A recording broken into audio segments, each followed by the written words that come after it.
দিন এসেছিলাম স্টেটসম্যান অফিসের সামনে, একটু দেরি দেখে আমি ডালহৌসিতে একটু কাজ আছে বলে ওদিকে গেছিলাম। তার মধ্যেই আমি ভেবেছিলাম এখানে এসে ধর্নার জায়গাতেই সরাসরি চলে আসব। তারপরে কয়েকদিন ধরে শরীরটা খুব ভালো যাচ্ছে না বলে আমি আর কলকাতার দিকে বেশি আসিনি। দেখুন, আমাকে বলছেন সংবিধান বাঁচাও মঞ্চের সভাপতি। সংবিধান বাঁচাও মঞ্চের মধ্যে আমাদের এখানে যারা আছেন, এই যে সব সংগঠন অনেকেই আছেন। আমি সেই সংগঠনের সাথে থাকলেও গত 20-22 বছর ধরে আমি মূলত পূর্ববঙ্গ থেকে আসা যে সমস্ত ছিন্নমূল উদ্বাস্তু মানুষ, তাদের নাগরিকত্বের দাবিতেই আমরা লড়াইটা করি। আজকে মতুয়া নামটা সারা বাংলার বাইরেও খুব পরিচিত হয়েছে। এই আন্দোলনটাও আমি তৈরি করেছিলাম আমার কিছু বন্ধু বান্ধবকে নিয়ে। ঠাকুরবাড়ির লোকজন কেউ ছিলেন না যারা এমপি মন্ত্রী হয়েছেন, সেটা অন্য কথা, কিন্তু এই আন্দোলনটাই আমরা দীর্ঘদিন থেকে করি এবং এই আন্দোলনের সাথে বিভিন্ন মুসলিম সামাজিক সংগঠনও বহুকাল ধরে আমরা যৌথভাবে এই আন্দোলনটা করেছি।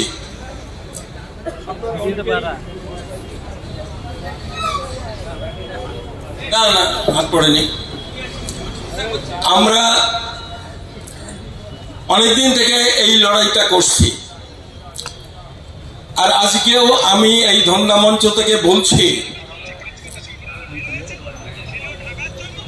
বাংলার মানুষের ভবিষ্যৎ হলো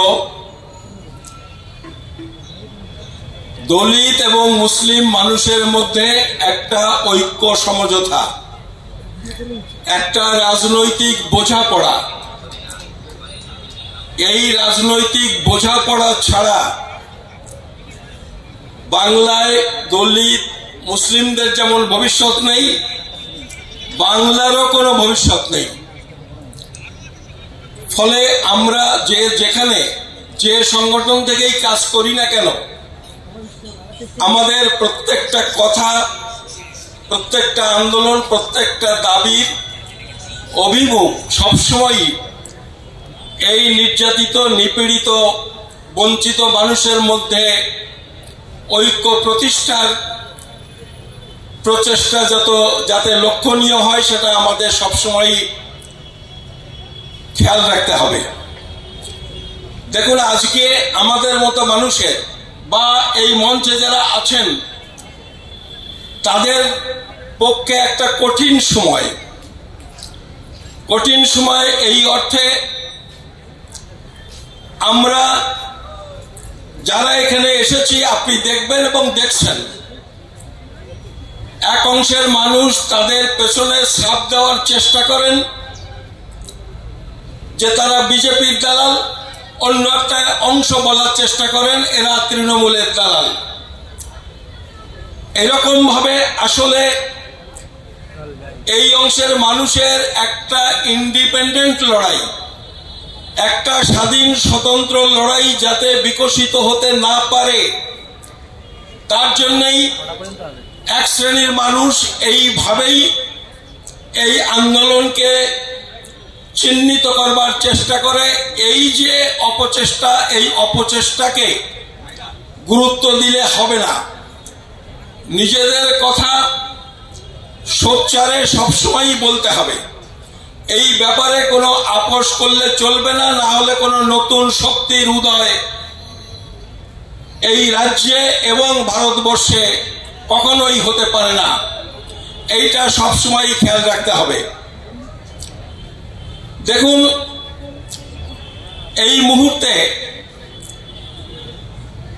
এই বাংলার মানুষের সামনে, সে এখানকার নিম্নবর্ণীয় মানুষ বা মুসলিম মানুষ, ওবিসি মানুষ যারা আছেন, তাদের সামনে কয়েকটা জ্বলন্ত ইস্যু, যে ইস্যুতে আজকে আপনারা এই ধর্নার বন্দোবস্ত করেছেন, সেটা সামনে এসেছে। ওয়াকফ সম্পত্তির একটা বিষয় রয়েছে। এই বিষয়টা শুধু মুসলমানদের এইরকম কিন্তু নয়। এই জায়গাতে আমাদের ভারতীয় সংবিধানের অন্তত 3টে ধারাতে ভারতবর্ষের সংখ্যালঘু মানুষের যে সমস্ত অধিকার ঘোষিত হয়েছে তাকে সরাসরি আক্রমণ করা হয়েছে। ফলে এই ওয়াকফ আইনের বিরুদ্ধে এই লড়াই করাটা আসলে আমাদের দেশের সংবিধানকে রক্ষা করার লড়াই। এই বিষয়টা আমাদের সবসময় সেইভাবে নিতে হবে। এই ওয়াকফ আইন যেটা হয়েছে এইটা যদি আলটিমেটলি এই রাজ্যে এবং সমস্ত ভারতবর্ষে যদি কার্যকরী করতে পারে তাহলে দেখবেন যত সম্পত্তি আছে তার অধিকাংশ সম্পত্তি নিয়ে নানান রকমের ডিসপুট অ্যারাইজ করবে, এক শ্রেণীর মানুষ ডিসপুট তৈরি করবে এবং সেইটা নিয়ে সমস্ত রাজ্য জুড়ে বিভিন্ন অঞ্চলে সাম্প্রদায়িক উত্তেজনা, সবসময় নতুন নতুন জায়গাতে সাম্প্রদায়িক উত্তেজনা তৈরি হবে, ছোট ছোট সাম্প্রদায়িক সংঘর্ষের সৃষ্টি হবে এবং এইটাকে পুঁজি করে এখানকার যে বিভেদকামী শক্তি, বিশেষ করে বিজেপি, আরএসএস, তারা তাদের সংগঠন, তাদের রাজনীতি চালিয়ে যাওয়ার চেষ্টা করবে। ফলে এইটা একটা অত্যন্ত বিপজ্জনক আইন তারা তৈরি করেছে। অন্যান্য দিক যেগুলো আছে আমি সেগুলোর দিকে যাচ্ছি না। ওয়াকফ সম্পত্তির বেহাত করার যে চিন্তা, এইটাকে পরিচালনায় তাদের অংশগ্রহণ করা ইত্যাদি ইত্যাদি বহু কথা, সেটা আপনাদের নেতৃবৃন্দ নিশ্চয়ই বলেছেন, আরো আমার থেকে ভালো বলতে পারেন। কিন্তু এইটার মধ্যে দিয়ে যে সর্বনাশটা হবে সেটা হচ্ছে সারা দেশ জুড়ে সারা বছর ভরে বিভিন্ন জায়গায় বিভিন্ন পকেটে সাম্প্রদায়িক সংঘর্ষ, সাম্প্রদায়িক উত্তেজনা তৈরি করার একটা রসদ তৈরি হবে এই ওয়াকফ সম্পত্তির মধ্য দিয়ে। ওবিসি আন্দোলন মুসলমানদের ওবিসির আওতায় বা এখানে মুসলমান এই ওবিসি সংরক্ষণ চালু হওয়ার অনেক আগে থাকতে আমরা অনেক লড়াই করেছি এবং আপনারা এখন বুঝতে পারছেন যে এই যে গভর্নমেন্ট এখানে আছে, এই গভর্নমেন্ট নানান রকম কৌশলে তারা এমন ভাবে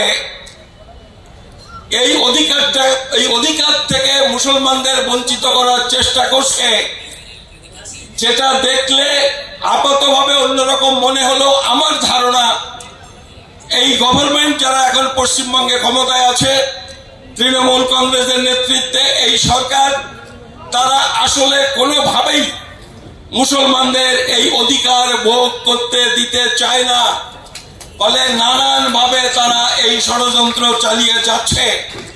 ফলে এইটাকে খুব হালকা ভাবে নিলে হবে না, এইটাকে খুব গভীরভাবে এটাকে চিন্তা ভাবনা করা এবং এর বিরোধিতা করার প্রয়োজন। আর তৃতীয় যে বিষয়টা নিয়ে আমি দুই চারটে কথা বলবো সেটা হলো SIR। দেখুন এই যে SIR, ওই যে আমাদের বিহারে যেটা নোটিশ জারি হয়েছে, পশ্চিমবঙ্গে এখনো নোটিশ জারি হয়নি। আমি জানি না শেষ পর্যন্ত পশ্চিমবঙ্গে SIR হবে কি হবে না। আসলে বিজেপি যদি এই SIR করতে গিয়ে বিহারে যদি দেখে তাদের উদ্দেশ্য পূরণ হচ্ছে না, তারা যা করতে চাইছিল সেটা সম্ভব হচ্ছে না, তাহলে হয়তো তারা মনে করতে পারে এই সমস্ত ঝঞ্ঝাট ঝামেলা করে লাভ নেই। কিন্তু এখন অবধি যে অবস্থা আছে, BLO অফিসার যখন অলরেডি তাদের অ্যাপয়েন্টমেন্ট হয়ে গেছে, ধরে নিতে হবে এখানে SIR-টা হবে।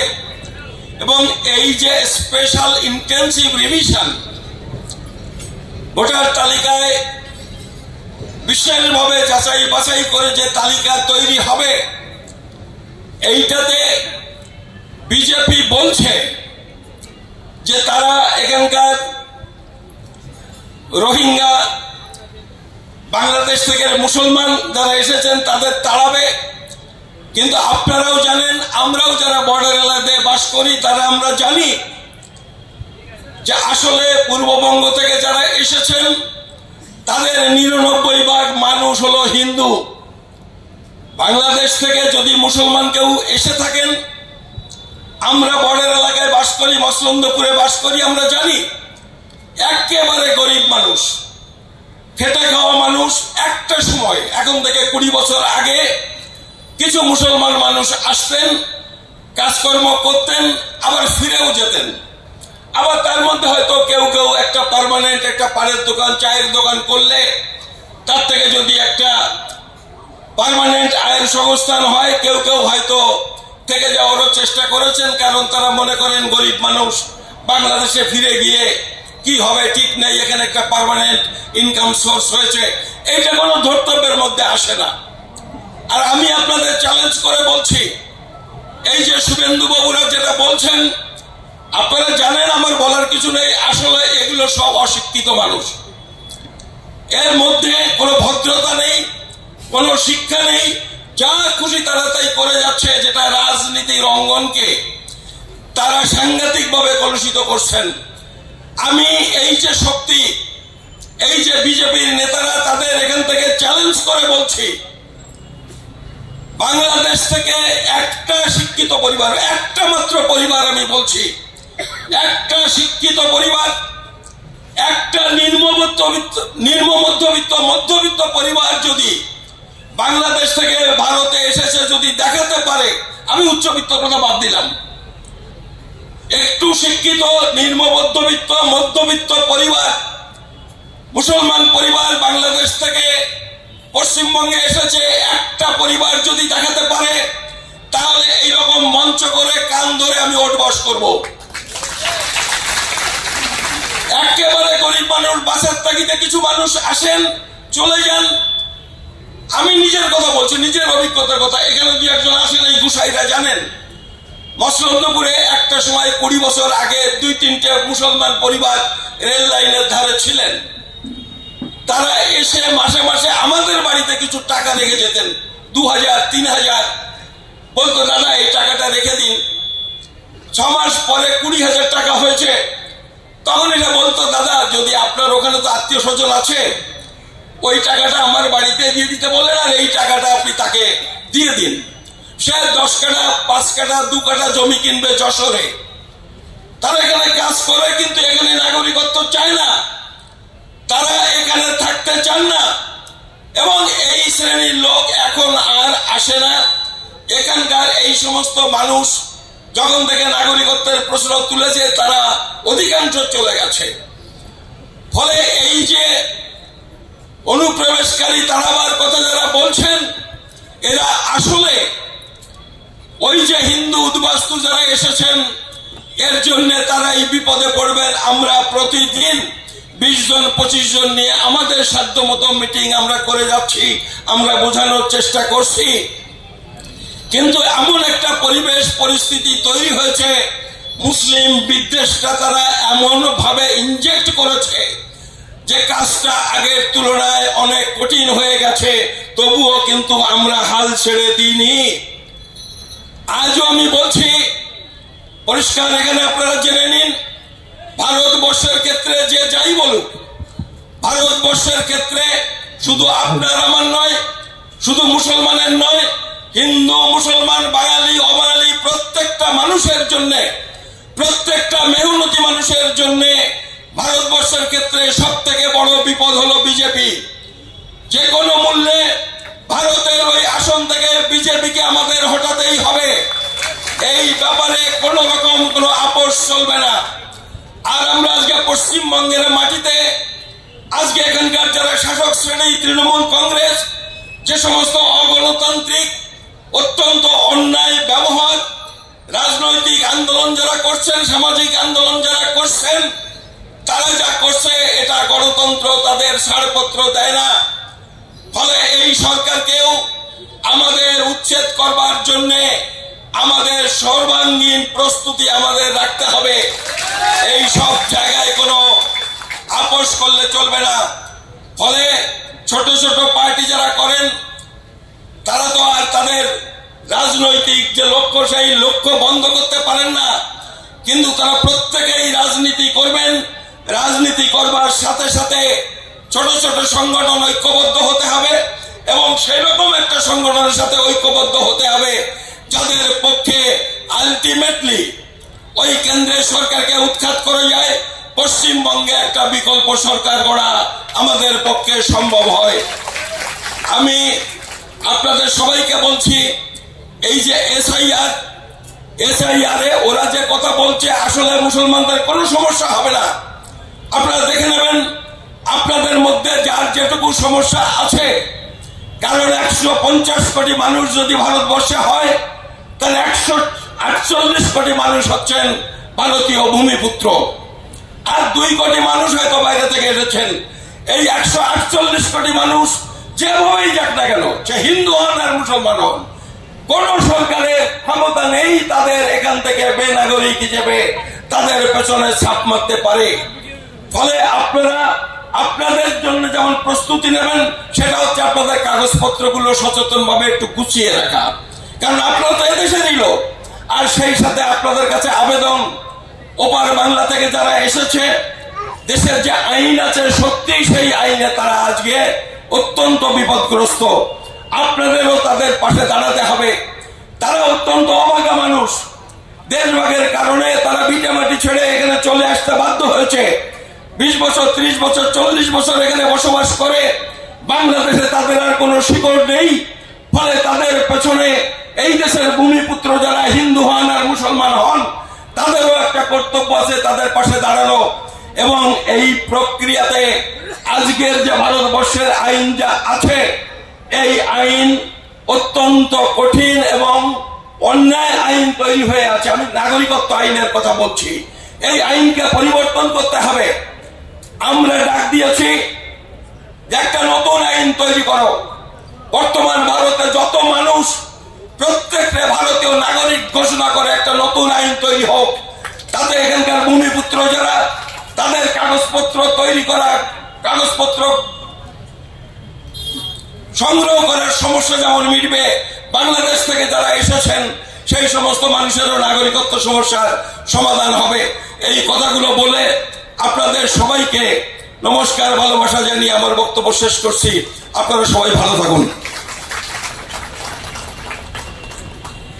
অসংখ্য ধন্যবাদ সুকৃতি রঞ্জন বিশ্বাস মহাশয়কে।